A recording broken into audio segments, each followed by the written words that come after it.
I'll start again. Thank you, everyone, for joining us for the second to last panel of our webinar, oiConference on sustainability and finance. We have three wonderful presenters here today who are going to speak about the fossil fuel divestment movement from different perspectives, universities and non-universities, political and inside and critique of a wonderful variety. So we have a few things to start with. One is that if you have any questions for the presenters, please put them into another webpage that Stephen will post in the group chat in a second. You can put in your questions there. You can vote up the questions of other participants. And so that way, when we will come to the Q&A question, we know what actually interests you, the participants, the most, and we can then ask these questions to the presenters. Also, what Stephen is going to share now is a poll that we would like to ask you to fill out quickly. We're going to ask you where you're calling from and what your professional background is, how much you know about the fossil fuel divestment movement, and also about the student organization oikos. We have two student organizations who are supporting us in this event. That's Oikos International, and that is the Harvard Extension School Environmental Club. So thank you to all of them, and SRI Events is our social media partner. So I can see the answers coming in. I'm gonna leave this, we're gonna leave this poll open for a little bit. In the meantime, I will, in the meantime, I'm going to quickly introduce our first speaker, who is Randi Mail. Randi Mail is dedicated to Stop the Money Pipeline. As the political director for the MassDivest coalition, she's leading efforts for H4440, a bill in the Massachusetts legislature to allow public pensions to divest from fossil fuels. As finance organizer with Rainforest Action Network, she's helping to pressure Liberty Mutual to stop insuring and investing in fossil fuels. From 2002 to 2016, Randi was the City of Cambridge Recycling Director, and in 2018, she was a top staffer in the Massachusetts governor's race. We have, before handing it over to you, we'll quickly look at the poll. We have most of the people from Western Europe joining in, but also from the USA and Canada, and also from Central and South America. The people you're going to be speaking to are the relative majority are graduate students or PhD students, but we have also from NGOs, private sector, and other. And generally, people seem to know what it is you're talking about, but there are some people who have no clue. And about oikos, roughly 40% are actually members of it. So, Randi, please take it away. And I'm going to share your presentation. Nice. Thank you, Oliver. Can you hear me? Give me a thumbs up. Yes. Okay. Well, good afternoon or good evening, everyone, or wherever you're coming in from. It's great to have this opportunity to speak to you today. I'm excited to talk about the climate finance work that I have been involved with. As Oliver mentioned, I'm working for Rainforest Action Network, also volunteer with MassDivest, and overall, both of those efforts tie in with the Stop the Money Pipeline campaign, which was launched this January. And if some of you may have noticed, Jane Fonda was getting arrested on Fridays earlier this year, and there were a lot of celebrities protesting for climate solutions. You know, this is all part of an effort in the United States and across the world to push on the finance sector to step up and play a role in climate solutions. And so the Stop the Money Pipeline campaign is targeting 4 sectors in the financial world: banks, asset managers, insurers, and institutional investors, which includes pensions and endowments. And if you're interested in learning more beyond today, definitely check out our website, stopthemoneypipeline.com. In Massachusetts, where I'm based, we also have a local chapter. And April 23rd is Stop the Money Pipeline National Day of Action. And there's going to be an all-day live stream where you can learn a lot more about how to get involved. Next slide. So just to get into things, I like to use this metaphor that is from the Rocky Mountain Institute's report, Reinventing Climate Finance. Think of the economy as a bathtub. There are dirty flows going in, like fossil fuels, and one thing we can do is slow investments in new fossil fuel infrastructure or phase out fossil fuel subsidies to address climate concerns. You also have clean flows, where we can increase investments in renewables like wind and solar. You also have the drain of the tub, which is one of my favorite parts of this metaphor. We need to speed up how fast dirty water drains out of the tub. So for example, early retirement of coal plants and phasing out combustion vehicles. Then you also have the size of the tub, which we can reduce by improving efficiency of existing infrastructure and reducing the need for new power capacity. So next slide. So with the Stop the Money Pipeline campaign, I wanted to just talk about our theory of change. And one great resource on this is Bill McKibben's article in September in the New Yorker called "Money is the Oxygen on Which the Fire of Global Warming Burns." And if we share my slides afterwards, a lot of these images are links, so you can click on them later and go straight to the articles or websites. And so, financial giants often work in unison. When one changes, the rest of them change soon after. And so we're targeting the biggest, most egregious financial companies when it comes to financing the fossil fuel industry. And, stranded assets is a really important component of this. To meet climate goals, we must keep coal, oil, and gas in the ground. And therefore, they're stranded assets. We can't be counting on making money from them when we can't actually drill anymore. So it's important also to follow the money. This really hit home with me in 2016 when Rex Tillerson, Exxon's CEO, was appointed Secretary of State. And there were headlines like, ExxonMobil could tap huge Arctic assets if US-Russian relations thaw. And then lastly, better now than later. The cost of inaction is greater than the cost of implementing solutions. Next slide. So I want to start with pensions, actually, because that's the story of how I got into working on fossil fuel divestment. As you mentioned, I was recycling director for the city of Cambridge in Massachusetts for many years. And so I'm a member of the Cambridge retirement system. And since making great headway on setting up composting programs in the city, I've wanted to make an even greater impact on climate solutions. So in 2018, I dedicated my career pivot to work on fossil fuel divestment and this space of climate finance.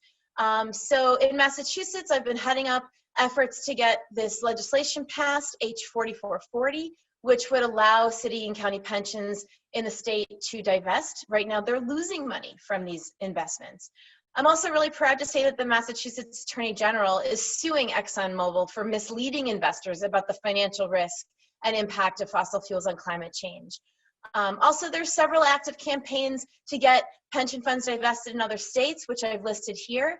And as Connor's going to speak later, I would be remiss not to give a shout out to Divest Ed, which is a great organization helping to build capacity and campus divestment campaigns across the country and beyond, really building the next generation of leaders too. Next slide. So as I mentioned, Stop the Money Pipeline has 4 targets. For banks, we're focused on JP Morgan Chase. Since the Paris Agreement was adopted, JP Morgan has lent almost $200 billion to the fossil fuel industry, and they've been really aggressive in Arctic oil and tar sand sludge funding. The asset manager campaign is focused on BlackRock. They are the world's largest asset owner, managing pension funds and endowments and people's retirement funds. They have over $7 trillion in assets under management. And BlackRock literally means coal. They're the world's leading investor in coal companies and other companies in the fossil fuel sector, and also companies driving deforestation. With insurance, we're focused on Boston-based Liberty Mutual. They're a major insurer of tar sands pipelines, coal mines, fracking wells, and they invest billions of dollars in fossil fuel companies with money from premiums that policyholders pay for homeowners, renters, or car insurance policies. And lastly, we're focused on institutional investors, which, like I said, includes pensions and endowments. And many people don't know that pensions sit at the top of the global capital market with 25% of the total of that market. So they have real power to accelerate investment in renewables and divest from fossil fuels. Next slide. So I want to zoom in on insurance companies for a second, because this is what I've been working on a lot. If you think about it, insurance is the player in our economy that we ask to understand risk and to manage risk for society, not exacerbate it. And yet Liberty Mutual is actually insuring fossil fuel projects. You may have been hearing about the Keystone XL pipeline that's getting pushed through this week. They actually are providing insurance for that. You know, and they also, as I said, invest premiums in fossil fuels. So, you know, there are some baby steps that some of these targets have taken. Liberty did adopt a policy in December to restrict some insurance for coal, but they need to do a lot more. And in the bottom corner here, I want to invite everybody, April 7th, on Tuesday at 11 a.m. Eastern time, we're going to have an action hour, which you should definitely get involved with. It's kind of a virtual protest, and we'll be calling board members and management team members of Liberty and asking them to ditch fossil fuels. Next slide. So this is just a nod to an amazing report that came out just a couple weeks ago, Banking on Climate Change. It highlights JP Morgan Chase is the #1 lender to fossil fuels. It also covers 35 banks from Canada, China, Europe, Japan, and the US, which together have funneled almost $3 trillion into fossil fuels since the Paris Agreement was adopted. I'm going to move fast. Next slide. So you may be asking yourself, is divestment effective? Are these corporate target pressure campaigns working? And yes, they've been active for nearly 10 years, some more than others. But 3 examples that I want to point out. Jim Cramer, you may know him. He's a well-known stock analyst and money manager on his show Mad Money. He recently said, "I'm done with fossil fuels. The issue is sustainability. Young people don't want to own these stocks. We're seeing divestment all over the world. We're in the death knell phase for fossil fuels, and they are the new tobacco." So that is sending ripples through stocks and economists in the economy. Shell in 2017 acknowledged in their report that divestment and climate litigation are material risks to their company. And this in the bottom corner here, Norway's government pension fund, which was actually built on their country's oil earnings, is moving ahead to scrap over $7 billion in oil companies, including some coal companies too. Next and last slide. So yeah, again, the pressure is working. You may have seen and heard that Larry Fink, who's the CEO of BlackRock, actually blinked in January. And in his annual letter to investors, they said they must fundamentally reshape finance to deal with climate and hold board members accountable if they fail to address sustainability. So we're excited about their moves to put sustainability at the core of their strategy. But these are baby steps, and we all have the opportunity to harness this momentum to move BlackRock and other corporate targets like Liberty Mutual, Chase, and pensions and endowments further and further so that we can remake the economy with climate finance goals in mind. Thank you.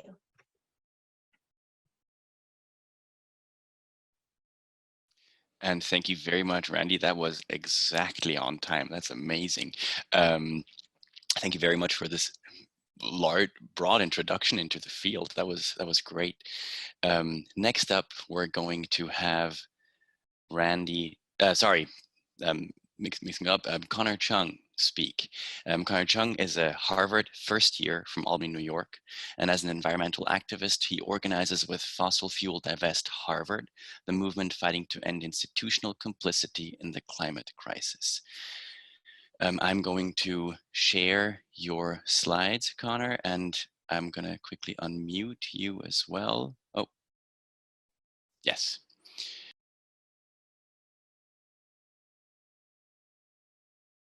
All right, thank you very much. Let me know when the slides are ready to go. Perfect. First of all, thank you so much to Oliver and Stephen and everyone for the invitation to speak at today's event, and thank you all for coming in the midst of all this, craziness. So as Oliver mentioned, I am first year at Harvard University, and I'm an organizer with Fossil Fuel Divest Harvard. And essentially, what we're trying to do is end institutional complicity in this crisis and provide a vision for what a university can do in a moment like this. So if we can go to the first slide, let's start with the basics. Climate change is an existential threat and is one that is rapidly approaching. However, we have a problem. If we can go to the next slide. As Randy mentioned, there is far more carbon in the ground than there is carbon that we can safely burn. Calculated from the end of 2017, the atmosphere can absorb no more than 420 gigatons of CO2 if we are to stay below the 1.5 degrees Celsius threshold set in the IPCC special report. However, at late 2010s rate, we're gonna blow past this by 2030. In order to remain within our planet's carbon budget and have a chance at keeping warming under control, about a third of all oil reserves, half of all gas reserves, and over 80% of current coal reserves will have to remain unburned. Now, this is obviously a problem. And if we continue with our present system, with our present economic structure, we're going to see one of two futures. If we can go to the next slide. So perhaps if we retain our addiction to carbon and we continue down this path, eventually we're going to see institutions, governments, markets realize that there's no profit to be made on a dead planet. And we'll see some kind of regulation, some kind of international agreement to keep us within our carbon budget and keep the carbon we need to keep in the ground. And if this happens, we're going to see a bubble of historic proportions pop. So much of our modern economy, after all, is rooted in carbon. And if massive amounts of carbon become unburnable, then what we're going to see is that massive amounts of value will be wiped out overnight when agreements come into place. If we can go to the next slide. This is a quote from Mark Carney, the former governor of the Bank of England, pointing out how the risk that investors expose themselves to is huge if the carbon bubble happens. So if we don't want, obviously, institutions to be subject to such stranded assets, have the rug pulled out from them in the middle of the night, under such a circumstance. So we have to consider what the other alternatives are.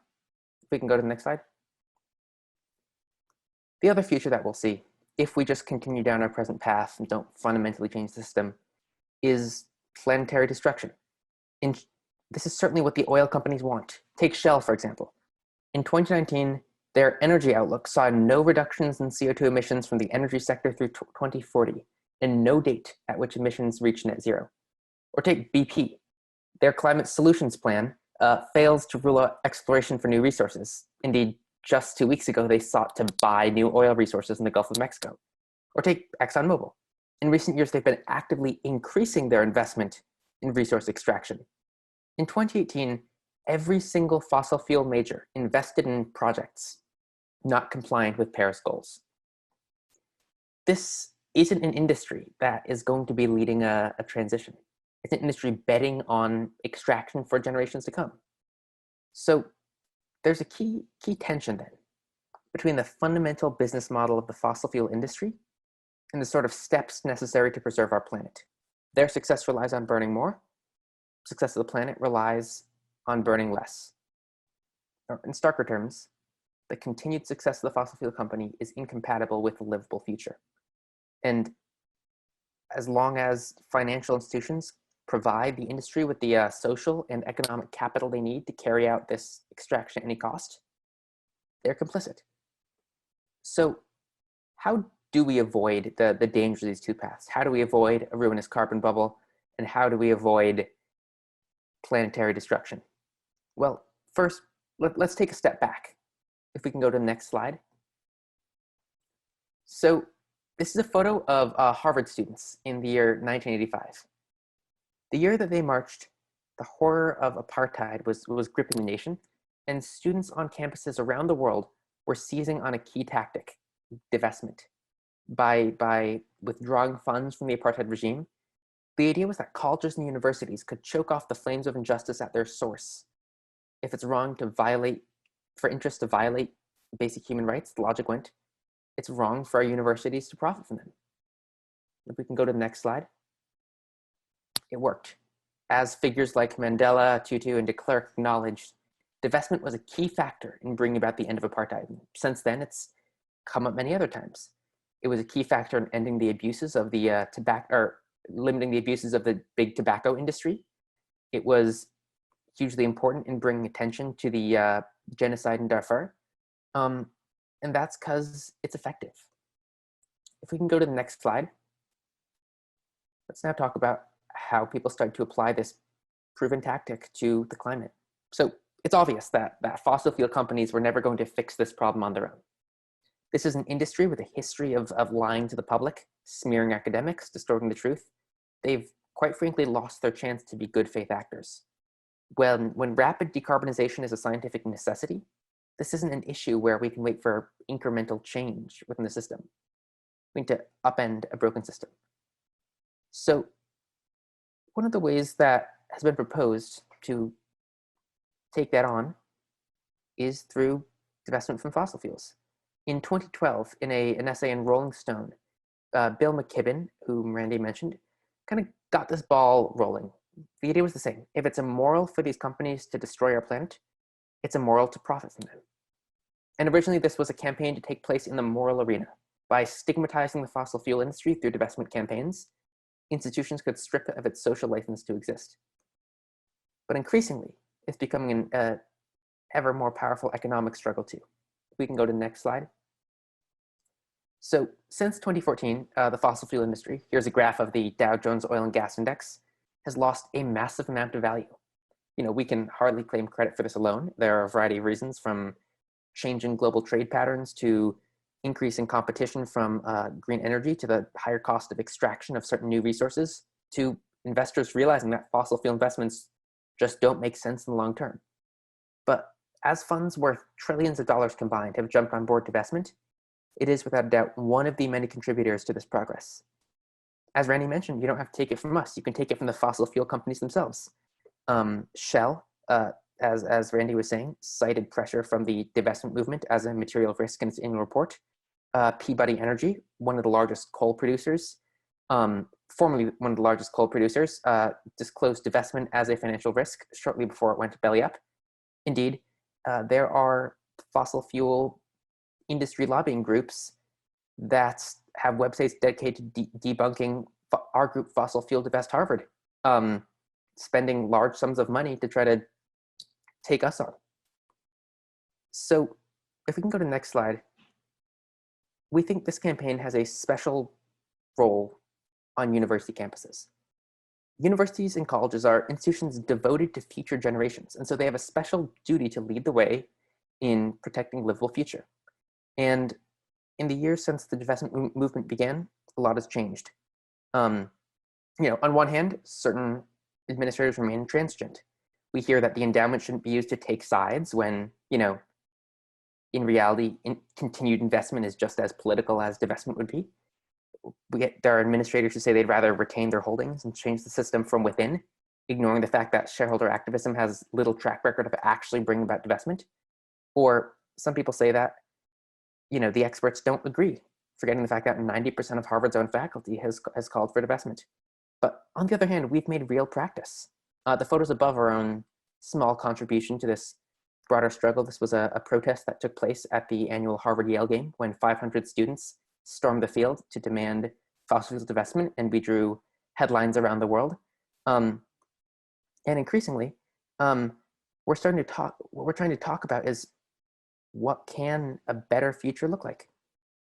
So, next slide. In the years since the divestment movement began, we've seen a tectonic shift in the environmental sphere. We've seen the emergence of a new generation of youth activists unwilling to accept the status quo. We've seen it with the mobilization of young people around a Green New Deal, with the massive climate strike protests, and more. And as a result, in recent years, we've been seeing more and more of a discussion of an affirmative future.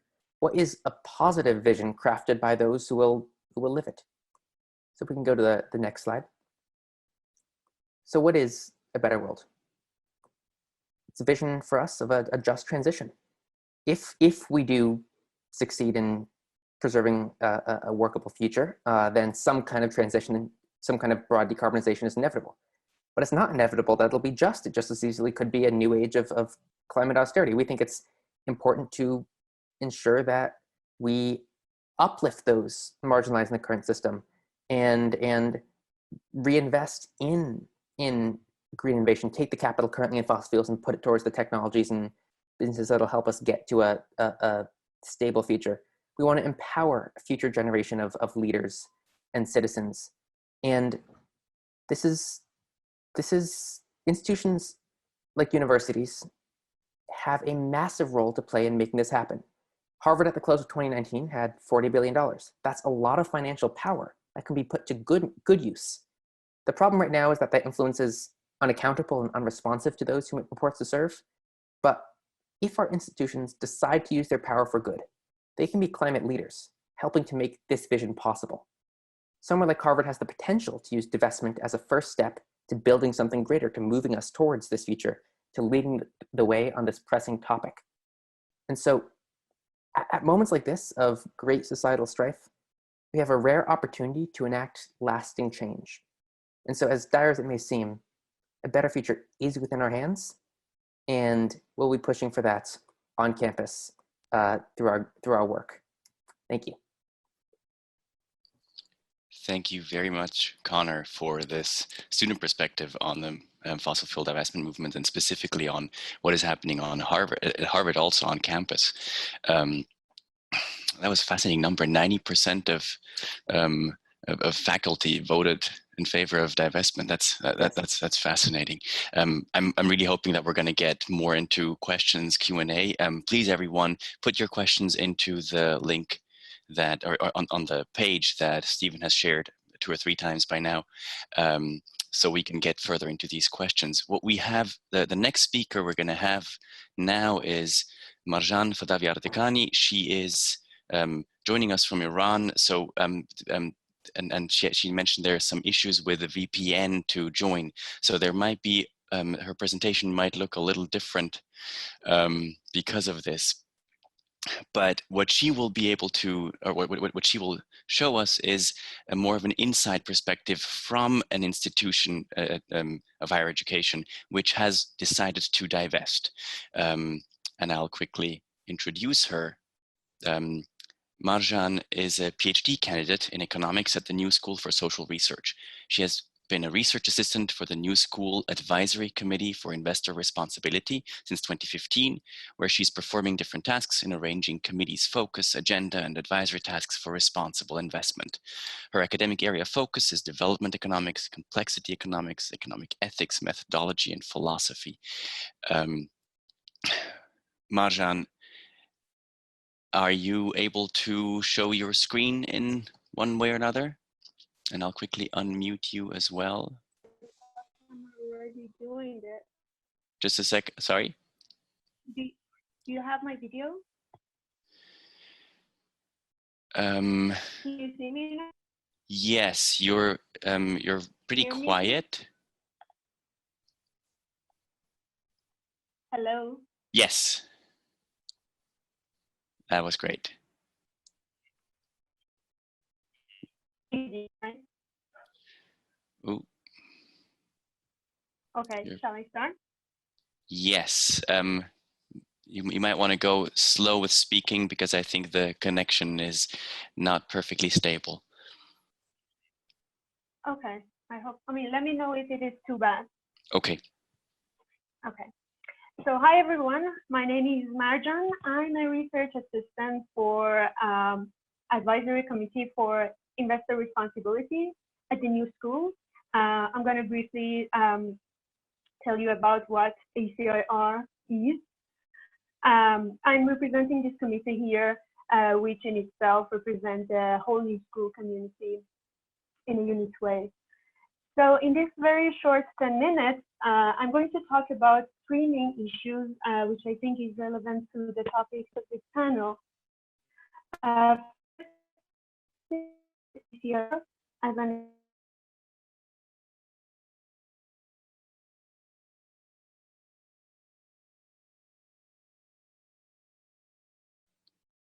I am not hearing anything right now. Marjan, maybe we will try it without video. Hopefully this will work better. Is this better? Yes, this is better.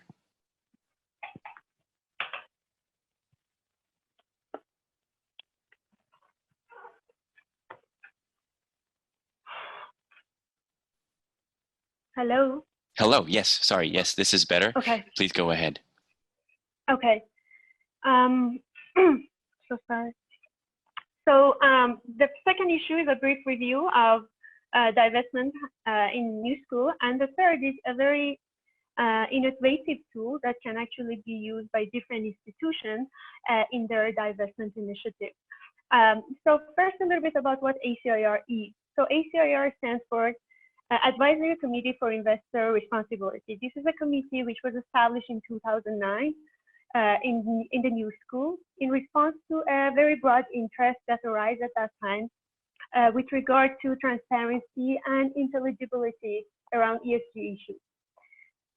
So basically a clear demand came from a student body, and then as a part of the agreement reached between students and university at that time, university leadership at that time, the new school board of trustees approved the formation of a permanent advisory committee, which reports to investment committee of the board of trustees and also to the president's office. So it's very important to know firstly that this is a permanent committee. It's not a one-time convention. It's a permanent committee that works all the time. So this committee has also very comprehensive structure that represents members from all constituency in the new school community. There are 2 students, 2 staff members, 2 faculty members, and 2 trustee members who make up the voting member of the members of the committee. So they work alongside 3 advising members, which currently 2 of them are from finance office, and also we have the COO, Chief Operating Officer of the new school, as advisory members of the committee. We all together with 2 research assistants, which work on different topics, carrying out different research and investigation. So this body, this committee, is very unique. The way that members are elected are also they are officially appointed by the president of the university, but their nomination can happen either through a student senate, faculty senate, staff senate, or they can also get self-nominated. So what is ACIR's mission? This is very important. So ACIR basically presents recommendations on ESG issues, which are environmental, social, and corporate governance issues that may arise in the management of the university's endowment to Board of Trustees Investment Committee. So investment committee of board of trustees is the entity that you're giving recommendation to, and they are basically charged with making all general investment decisions for the university. So ACIR also works alongside with finance office, but operates independently. At times, ACIR also communicates directly with financial management managers or financial consultants. So basically, it's very important to note the role of having this democratic body with voting members that they get to vote on recommendations to investment committee of the board of trustees. So with members representing different constituencies of the school. So actually, we try to create this channel of open conversation of different community members in order for them to get a platform to communicate what they deem important and representative of their values into the management of the new school endowment. So this was about what ACIR is and what is its mission. So now briefly about what actually happened as the divestment from fossil fuel in the new school. So the new school has started addressing fossil fuel divestment basically in 2013 in general.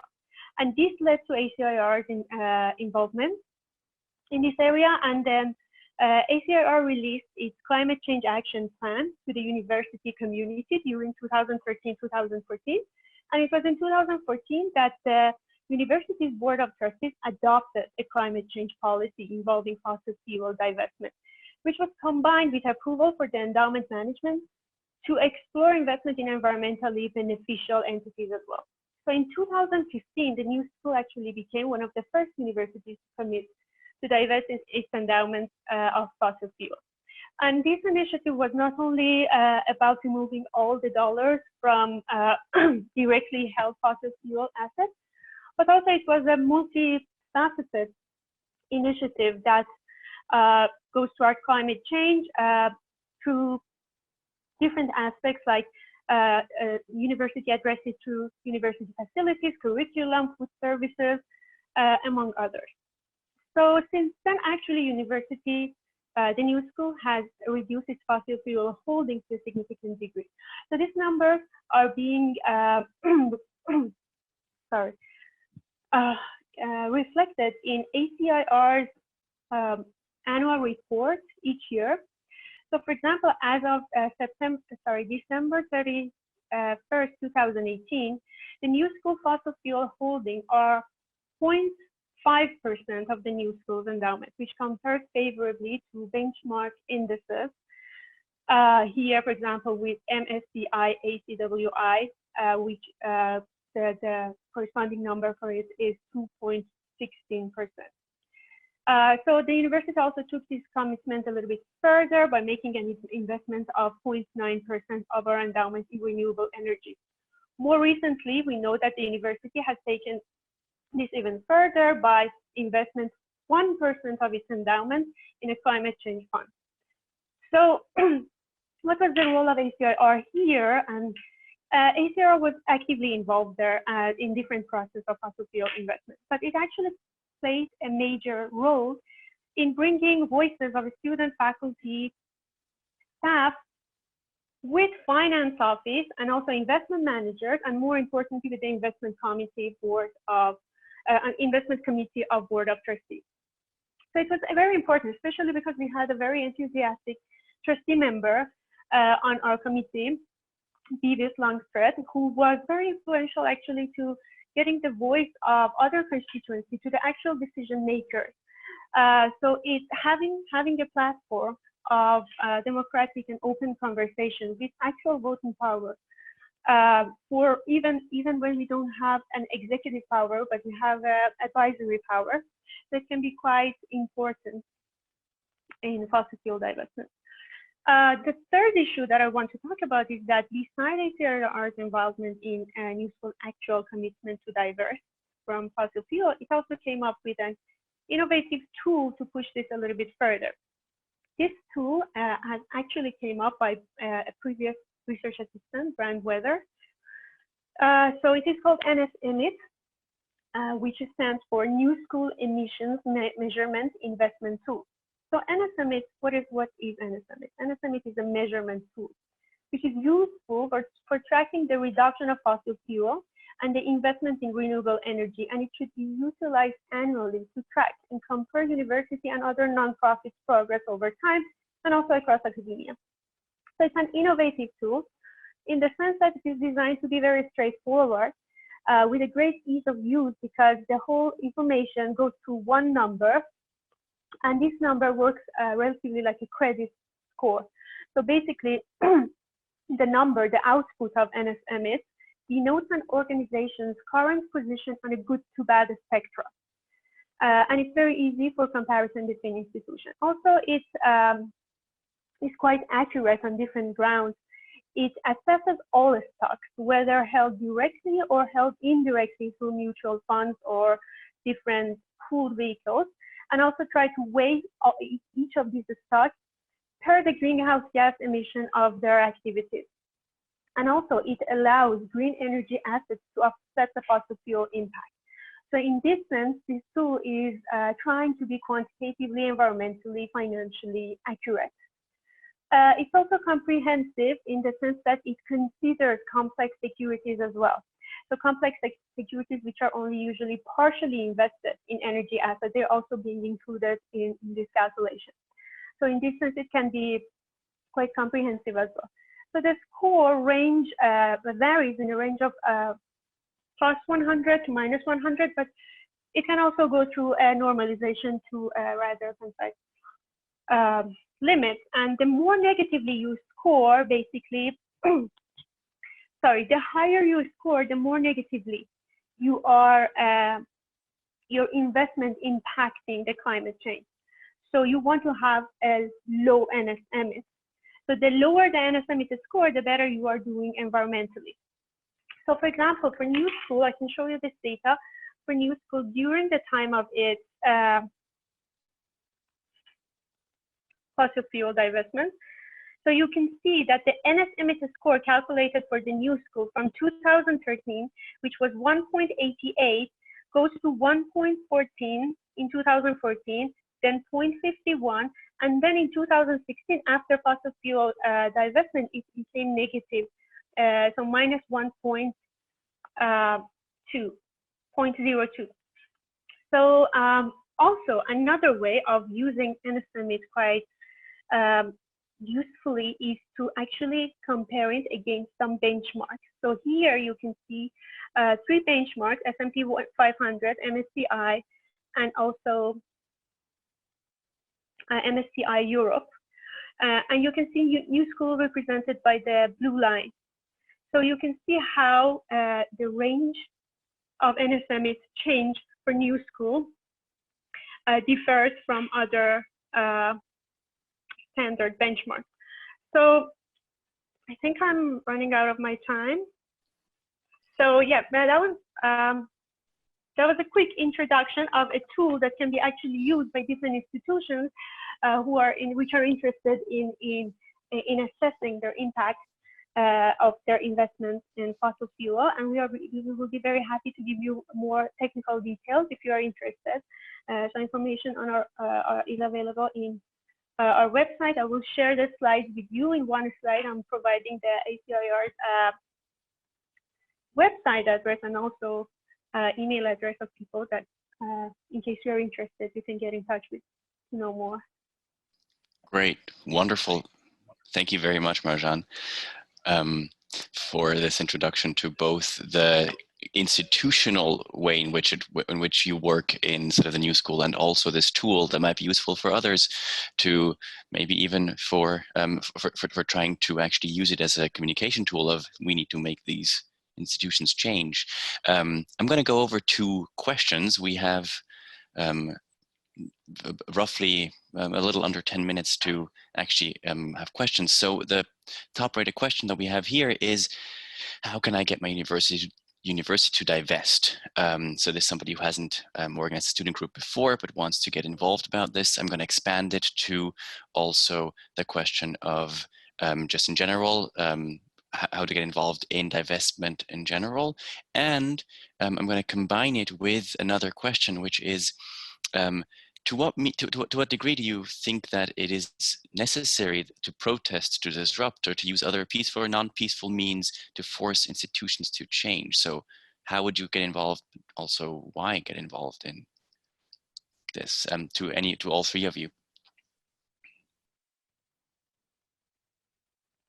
I can jump in real quick, and Connor, I imagine you want to address this too. You know, Divest Ed is a great organization that provides assistance to campus activists around the world. They had in February Divestment Day, and there were, I think, 60 campuses that held actions across the world to call on university administrators to divest. So I would definitely look to Divest Ed for starting university campaigns. And, you know, gofossilfree.org is a resource that I had in my presentation. That's 350, Bill McKibben's organization, and they are a real clearinghouse for divestment campaigns wherever you are. So I think you can like put in your city and get connected with nearby divestment campaigns. Yeah, and I can answer that too. So first of all, thank you so much for once again bumping those wonderful organizations. They are great starting points when it comes to resources for divestment. And obviously, there are divestment campaigns around the country that are happy to talk with anyone interested. You can feel free to reach out to us at divestharvard@gmail.com or follow us on social media. Again, that's at divestharvard. We're happy to chat. But to kind of address the other question as well, we find there's something very effective in a joint approach. That is both, you know, seeking out conversations with those in positions of power to push for change. We've been doing a lot of work to organize faculty. The big faculty vote, as I mentioned, with 90% of Harvard's own experts saying divestment is a good idea, not binding, but still hugely influential. Organizing alums, organizing donors, or talking with administrators. We think that needs to be coupled with protest and activism. You know, these institutions are by nature incredibly slowly moving. And so you need that activists push in order to make them take action on this issue, because we don't have the luxury of moving slowly. So there's immense value in working both inside and outside the structures of power in order to push for this change. And that I guess is one big message for how to fight for divestment on a campus.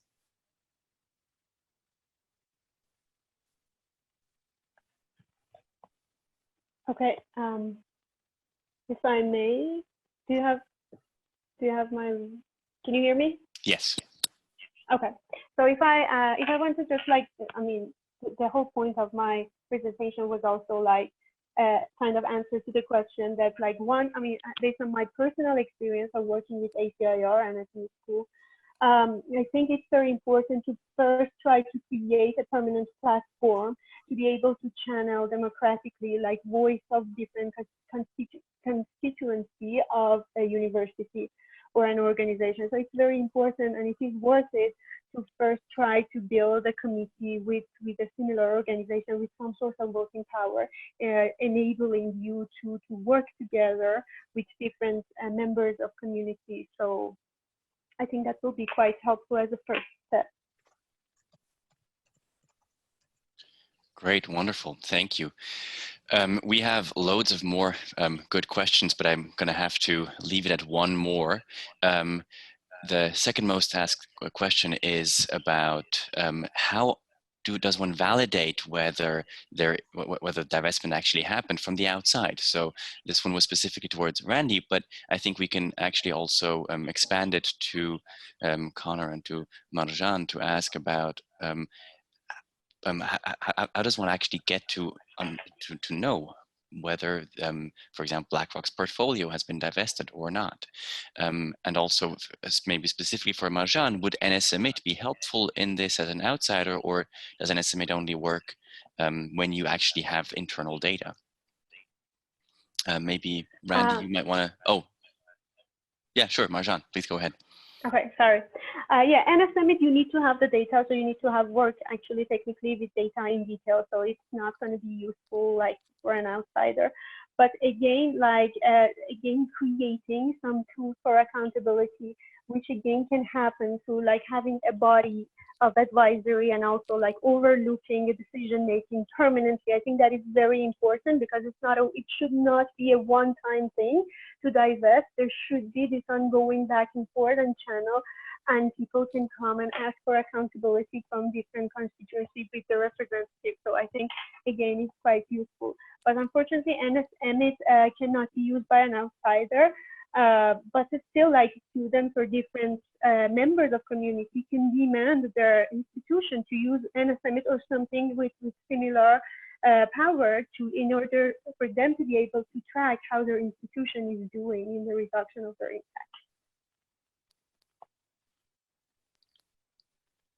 I would just second that. I think, you know, making a divestment announcement and actually implementing it are two different things. And you need people inside the organization that understand what the goals are and are accountable to best practices to be able to actually get it done.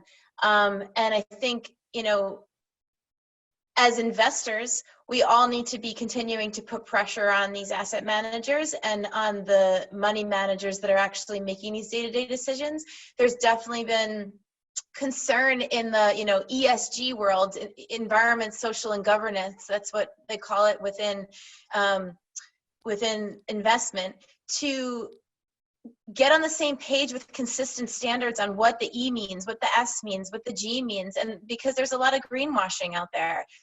You know, and with regard to BlackRock, that's the tip of the iceberg. Their commitment is only for some coal companies within their actively managed funds.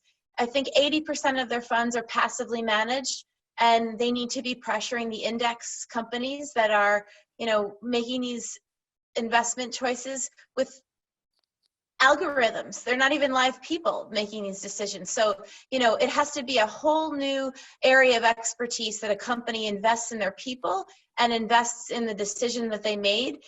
Because ultimately, at this point, the environmental goals and the financial goals are going to be achieved together.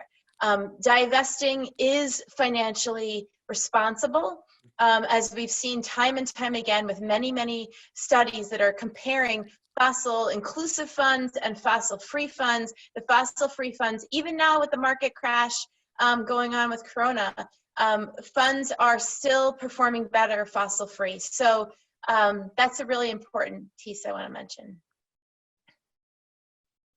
Connor, last words. Absolutely. I think it's a super important question of how you actually make sure that divestment is carried out. So as a movement, as Fossil Fuel Divest Harvard, we have three core principles: disclosure, divestment, and reinvestment. Reinvestment is what I discussed, taking that capital and putting it towards a sustainable future to build for something better. Divestment, by this point, hopefully is obvious. But we can't forget the first, disclosure. That is making it clear where the money currently is.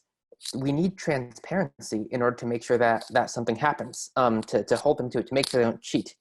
After all, it's super easy to go down other rabbit holes when it comes to taking climate action that don't result in anything. You know, so, some people will try to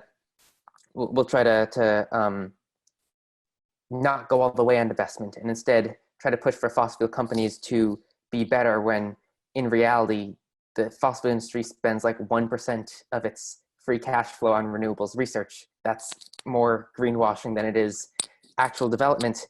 And so we need to make sure that commitments to environmental action actually result in tangible divestment, because it's only the withdrawal of the economic and social capital that'll help push us towards a better future. So when it comes to the direct question of how we verify, transparency is a key way. There are ways to be transparent, obviously, without showing all your cards. Many institutions have begun to do that. But ultimately, that's a step that we're going to need in order to work towards a livable future. Divestment is, to be clear, just a first step.